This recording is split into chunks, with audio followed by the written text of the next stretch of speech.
I used to think horror stories were just exaggerations, creepypasta, made-up Reddit posts, over-the-top urban legends. I thought that until I lived through one myself. This is not a ghost story. It's not about demons or haunted dolls. This is about something that happened to me in 2014, when I was 19, working the overnight shift at a 24-hour fast food joint just off I-80 in Nebraska. I haven't told many people this, but I'm going to now. Because you need to know what's out there, especially if you work the night shift. It was supposed to be just another night. I was saving up for college, taking all the graveyard shifts I could. The place was called Burger Stop. Just one of those forgettable franchises with flickering signs, broken milkshake machines, and a permanent smell of fryer grease. This location was different, though. People said it was cursed, but I thought that was just small-town paranoia. Truckers called it the dead zone, because phone signals would cut out and GPS would glitch around there. The manager never said anything outright, but I noticed things. Employees quit suddenly. Sometimes, they just stopped showing up mid-shift. One girl, Jenna, I think, she went out to take the trash and never came back. They said she ran away. But after what I experienced, I know better. That night, I was alone inside. My coworker Devin had stepped out for a smoke. It was around 2:13 a.m., the deadest time of the night. No customers. No orders. Just me, the low hum of the fryers, and the buzzing fluorescent lights. Then, the drive-through bell rang. I remember that sound clear as day. Ding ding. I turned to look at the monitor, but there was no car there. Nothing. I leaned out the window, expecting maybe a stalled vehicle or a prank. Still nothing. The parking lot was empty. The highway silent. I pulled the window shut, turned back toward the grill, and that's when every light in the kitchen flickered violently, like someone had slammed the circuit breaker. Then the grill started smoking, even though it was clean and empty.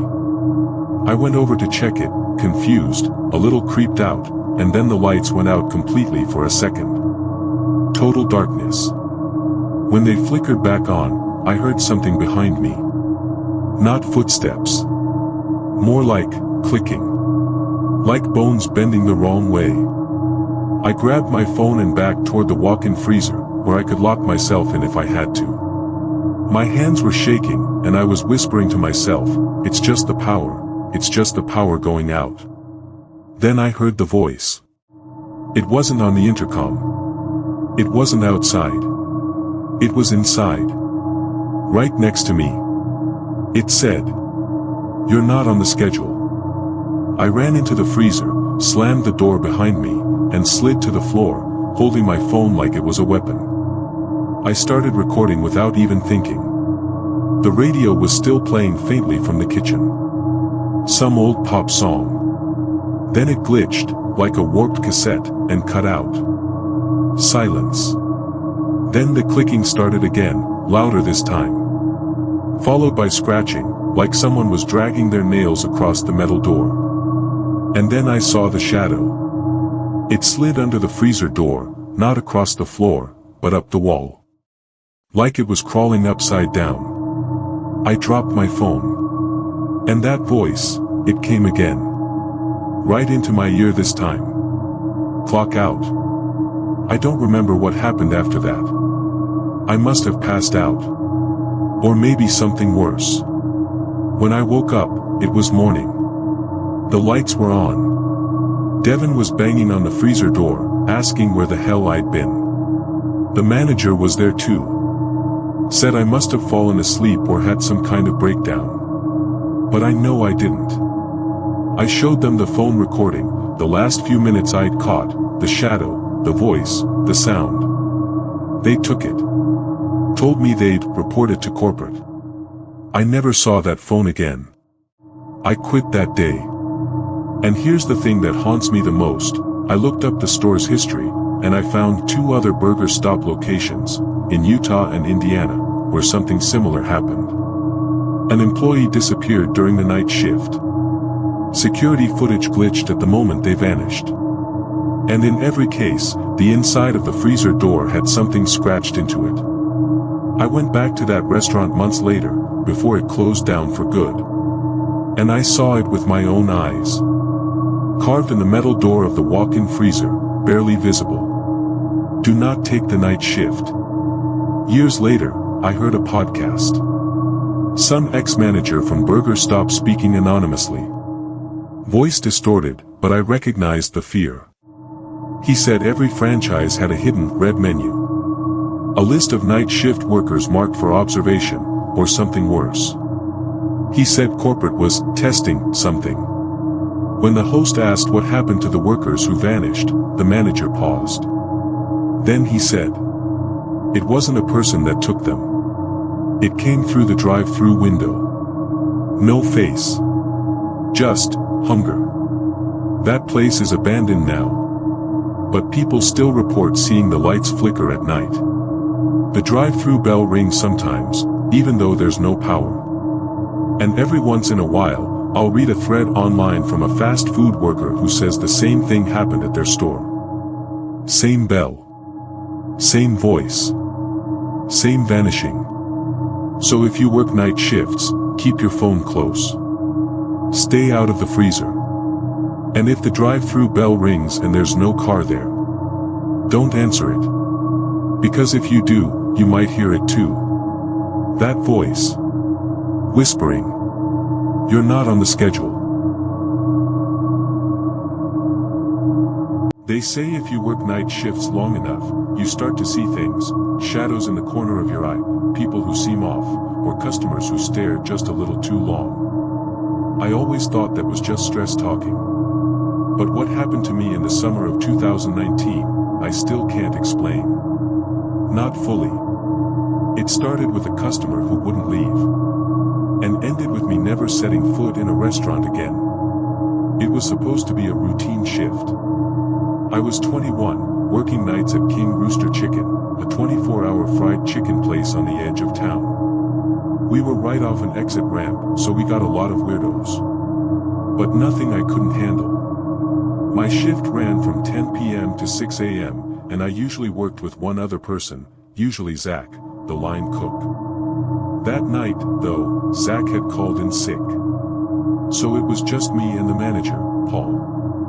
He was in the back doing paperwork, which meant the front counter was all mine. It was quiet for the first few hours. Until 2:41 a.m. That's when he walked in. He didn't look dangerous. Just out of place. Tall, thin, dressed in a faded gray overcoat and one of those old-style fedoras, like from the 1950s. He had this strange, slow way of walking, like every step was deliberate. Measured. He didn't look at the menu. Didn't even seem to see me at first.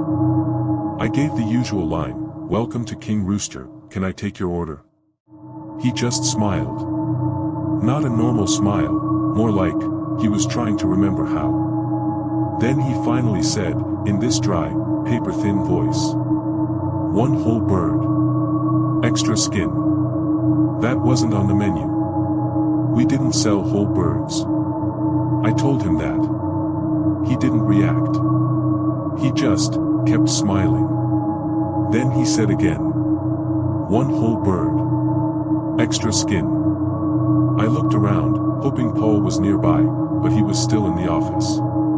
The man tilted his head, still grinning, and added, "I saw it on the special menu." There was no special menu. Not that I knew of. I tried to keep it professional. Told him I could get him a bucket, maybe some extra crispy pieces, but that's all we had. He leaned forward on the counter, his face just inches from mine. And whispered. "Don't lie." Not to him. I was done. I hit the bell to call Paul out. But when I turned back, the man was gone. Paul came out, annoyed, asking why I rang the bell like that. I told him everything, the weird guy, what he said. Paul didn't look surprised. He asked, "What time was it?" I said, 2:41. He got real quiet. Then he said something I'll never forget. He comes in every few years. Just ignore him. Don't feed him. Don't talk to him. Lock the doors and wait it out. Wait, what? Paul walked over to the front entrance and slid the deadbolt across. It was automatic, we never locked the doors until morning. I asked him if this was a prank, or if it was some junkie or stalker. He said, "You'll know if he's still around. He'll leave, eventually." Then he handed me a small metal object, an old kitchen timer, and told me to set it for 30 minutes. Said as long as it kept ticking, we'd be fine. At that point, I didn't even care how weird it sounded. I just wanted the shift to end. But we weren't fine. Not even close. At around 3:05 a.m., I heard the sound of something scraping across the dining room floor. Like metal on tile. Chairs dragging. I checked the camera monitor behind the counter. That's when my stomach dropped. The man in the hat was sitting at a booth, facing the counter, grinning. He hadn't come in through the doors. We checked the footage later, he just appeared in the booth. I ran to the door. Still locked. Paul didn't even look surprised. He just grabbed a walkie from under the counter and spoke into it. "He's inside." No response. I asked who the hell he was talking to. Paul said, "Sometimes they answer. Sometimes they don't." That's when I noticed something on the counter. A laminated sheet of paper. It hadn't been there before. It said, "King Rooster, special menu. Whole bird, extra skin.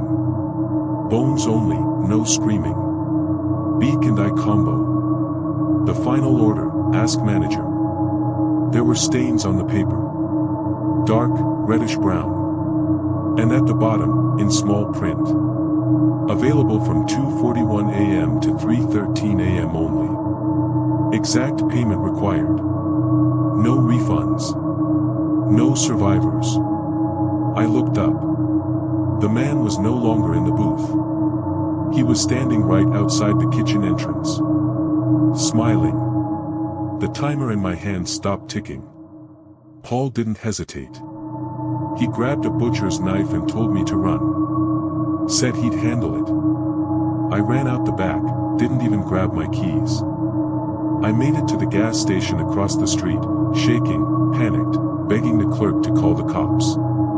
They came 10 minutes later. When we went back to the chicken joint, the building was empty. No sign of Paul. No sign of the man.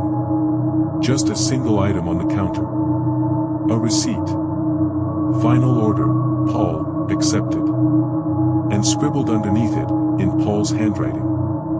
He ordered me. Never went back. I never even collected my last paycheck. The restaurant closed 6 months later. But sometimes I drive by, and I swear I still see someone in the window, wearing that old gray coat and that faded fedora. One time I even found a special menu tucked under my windshield wiper. The same blood red ink. The same list. Same warning at the bottom. Exact payment required. No refunds. No survivors. So if you ever work the night shift at a fast food joint, and a customer comes in asking for something that's not on the regular menu, don't answer. Don't look. And whatever you do, don't take the final order.